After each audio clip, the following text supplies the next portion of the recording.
We are currently slaves to our biology. I'm sure all of you guys can understand that oftentimes we have instincts that we feel that we cannot overcome. For example, sometimes in the middle of the night, you just get extremely hungry and you feel you should go for a midnight snack, or sometimes in the morning, you really had all the plans for a workout, but you only end up doing half of it. Why? Because your emotions and your mind is telling you that you've had enough. So here I wanted to really to speak about, guys, that you are actually currently a slave to your biology and your emotions. And I'm actually just going to give you some brief pointers on how to break loose with that.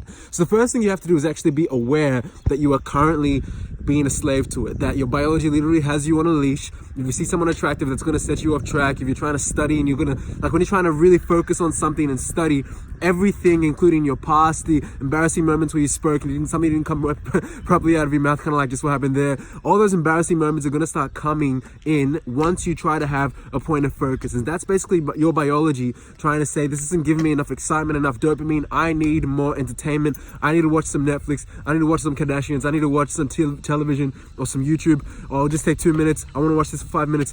What's happening to you there is that your body's actually just trying to keep you alive, even though your body and your biology is actually not who you are.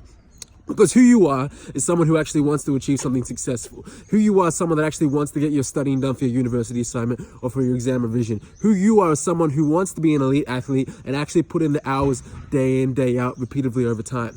And obviously I'm going to go into a lot more detail with that within a couple of weeks or maybe about a month or two. Like I said, with the course that's going to come out, that's going to teach you step by step how I've actually been able to implement these high value habits that I've learned from, super successful people and studying them really attentively over the past couple of years, and which has just helped me tremendously in sport, mindset, even spirituality, as well as, of course, financially and in business sense. But today I really just wanted to show you guys that the first step to breaking that biological drive and horrible pattern that you feel like you're enslaved to is awareness of it. So you actually got to realize, oh damn, I'm about to reach for that cake. This is my diet week, or I can't eat junk food till the weekend. I know that that's what my biology wants, but that's not who John wants, or that's not who Joseph wants, or that's not who James wants. You actually have to be able to recognize it, and the recognition actually starts kind of a cognitive dissonance in a way of, okay, this is actually what's going on.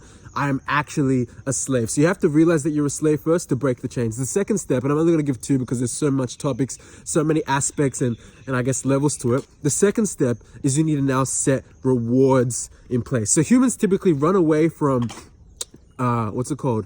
people typically run to reward and run away from fear, right? So what you need to do is kind of put a reward-based system every time you complete something difficult. So for example, for myself, and obviously I'm not gonna get into too much detail, but what I'll do is after I complete all my workouts for the day, which, obviously is a bit lesser now because of COVID, but, let's just say before the second lockdown appeared, it would take me maybe 3 to 4 hours to get all my basketball stuff out the way. It's not as long as it used to be, but obviously I had to get my body back into kind of a rhythm. But yeah, 3 to 4 hours, and that includes studying game film, that includes, studying movement patterns, as well as, shooting and dribbling, blah, blah, blah.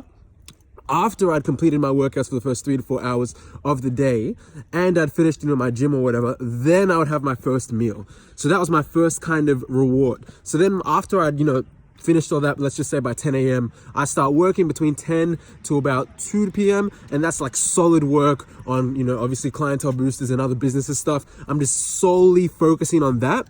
Now my reward for that is not the same as the first reward, because that gets a bit predictable, at least for my brain. But my second reward is something hot, and it's not coffee. And I'll tell you why I don't pick coffee, but it's actually tea, right? So my second reward is tea. Around 2 to 3 p.m. every single day, Monday to Saturday, I know that I get a tea around 2 to 3 p.m. if I'm able to knock out my 4 hours of work diligently and with focus. Right? And then after that, I focus again for about another 6 hours of work. So let's just say from about 5 hours of work, about 3 to 8 p.m. And my final reward is food, tea, and television show because I finished for the day. Right? I basically just gave you guys a blueprint to how to knock out, like a 9-hour workday plus 3 to 4 hours of sports. Obviously, there's so many other ways to make this simpler.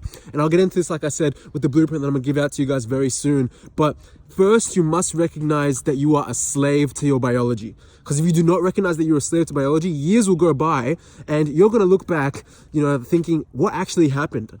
What actually happened in the last 5 years? I'm sure you guys probably are driving sometimes and you realize, how did I get home?